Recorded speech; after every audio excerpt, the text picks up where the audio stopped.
केंद्र सरकारचं शेतकरी हिताला सर्वोच्च प्राधान्य आहे. त्यासाठी वैयक्तिक किंमत चुकवायलाही तयार असल्याचं सांगत शेतकरी हितासंबंधी कोणतीही तडजोड करणार नाही असं ठाम प्रतिपादन पंतप्रधान नरेंद्र मोदी यांनी आज केलं आहे. हरित क्रांतीचे प्रणेते MS स्वामीनाथन यांच्या जन्मशताब्दीनिमित्त नवी दिल्लीत आयोजित MS स्वामीनाथन शताब्दी आंतरराष्ट्रीय संमेलनाचं उद्घाटन केल्यानंतर ते बोलत होते.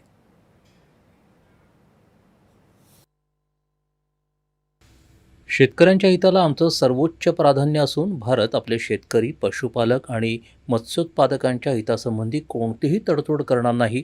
यासाठी कोणतीही किंमत चुकवायला आपण तयार असल्याचं पंतप्रधान नरेंद्र मोदी यांनी म्हटलं आहे. नवी दिल्ली इथं MS स्वामीनाथन यांच्या जन्मशताब्दीनिमित्त आयोजित आंतरराष्ट्रीय संमेलनात बोलताना शेतकऱ्यांच्या हितासाठीची आपली वचनबद्धता पुन्हा एकदा त्यांनी व्यक्त केली. शेतकऱ्यांचं उत्पन्न वाढवणं, शेतीवरील खर्च कमी करणं, उत्पन्नाचे नवे स्रोत निर्माण करणं या उद्दिष्टांवर सरकार निरंतर काम करत असल्याचं ते म्हणाले. हमारे लिए अपने किसानों का हित सर्वोच्च प्राथमिकता है. भारत अपने किसानों के, पशुपालकों के और मछुआरे भाई बहनों के हितों के साथ कभी भी समझौता नहीं करेगा. और मैं जानता हूं व्यक्तिगत रूप से मुझे बहुत बड़ी कीमत चुकानी पड़ेगी, लेकिन मैं इसके लिए तैयार हूं. मेरे देश के किसानों के लिए, मेरे देश के मछुआरों के लिए, मेरे देश के पशुपालकों के लिए आज भारत तैयार है. पंतप्रधानांनी या कार्यक्रमात डॉक्टर MS स्वामीनाथन यांच्या कार्यकर्तृत्वाला उजाळा दिला. स्वामीनाथन यांना अभिमान वाटावा असं यश आज भारतानं कृषी क्षेत्रात मिळवलं आहे. आज जगभरात जैवविविधतेबाबत चर्चा होते. स्वामीनाथन यांनी या पलीकडे जात जैव आनंदाची संकल्पना मांडली. खाद्यान्नात भारताला आत्मनिर्भर बनवण्यात मोलाचं योगदान देणाऱ्या डॉक्टर स्वामीनाथन यांच्यापासून प्रेरणा घेऊन आता पोषण सुरक्षेवर लक्ष केंद्रित करण्याची आवश्यकता पंतप्रधानांनी व्यक्त केली. 21वीं सदी का भारत विकसित होने के लिए पूरी जी जान से जुटा है और ये लक्ष्य हर वर्ग, हर प्रोफेशन के योगदान से ही हासिल होगा.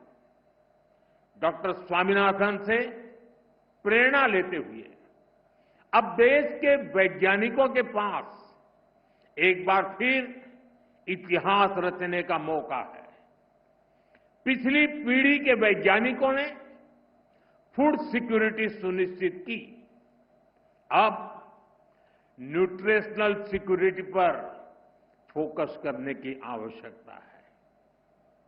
हमें बायो फोर्टिफाइड और न्यूट्रिशन से भरपूर फसलों को व्यापक स्तर पर बढ़ाना होगा ताकि लोगों का स्वास्थ्य बेहतर हो, केमिकल का उपयोग कम हो, नेचुरल फार्मिंग को बढ़ावा मिले. इसके लिए हमें अधिक तत्परता दिखानी होगी.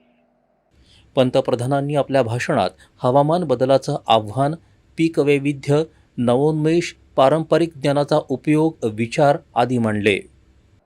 हमें क्लाइमेट रेजिलिएंट क्रॉप्स की ज्यादा से ज्यादा वैरायटीज को विकसित करना होगा. ड्राउट टॉलरेंट, हीट रेजिस्टेंट और फ्लड एडेप्टिव फसलों पर फोकस करना होगा. फसल चक्र कैसे बदला जाए, किस मिट्टी के लिए क्या उपयुक्त है, उस पर अधिक रिसर्च होनी चाहिए. इसके साथ ही हमें सस्ते सॉइल टेस्टिंग टूल्स और न्यूट्रिएंट मैनेजमेंट के तरीके से उसको भी विकसित करने की आवश्यकता है. साथियों, हमें सोलर पावर्ड माइक्रो इरिगेशन की दिशा में और ज्यादा काम करने की आवश्यकता है. ड्रिप सिस्टम और प्रिसिशन इरिगेशन को हमें ज्यादा व्यापक और असरदार बनाना होगा.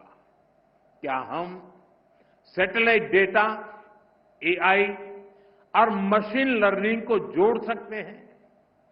क्या हम ऐसा सिस्टम बना सकते हैं जो उपज का पूर्वानुमान दे सके, कीटों की निगरानी कर सके और बुआई के लिए गाइड कर सके। क्रॉप डायवर्सिफिकेशन भी आज एक नेशनल प्रायोरिटी है। या कार्यक्रमाला केंद्रीय कृषी मंत्री शिवराज सिंग चौहान उपस्थित होते. नैसर्गिक शेतीवरच्या राष्ट्रीय अभियानावर वेगानं काम सुरू असून जमिनीची सुपीकता टिकवून ठेवण्यासाठी शास्त्रीय दृष्टिकोनातून काम करण्यात येईल असं त्यांनी सांगितलं. यावेळी पंतप्रधानांच्या हस्ते स्वामीनाथन यांच्या गौरवार्थ काढलेल्या नाण्याचं आणि टपाल तिकिटाचंही अनावरण करण्यात आलं. नायजेरियाचे शास्त्रज्ञ प्राध्यापक ॲडमोला ॲनेल यांना पहिल्या अन्न आणि शांती पुरस्कारानं सन्मानित करण्यात आलं.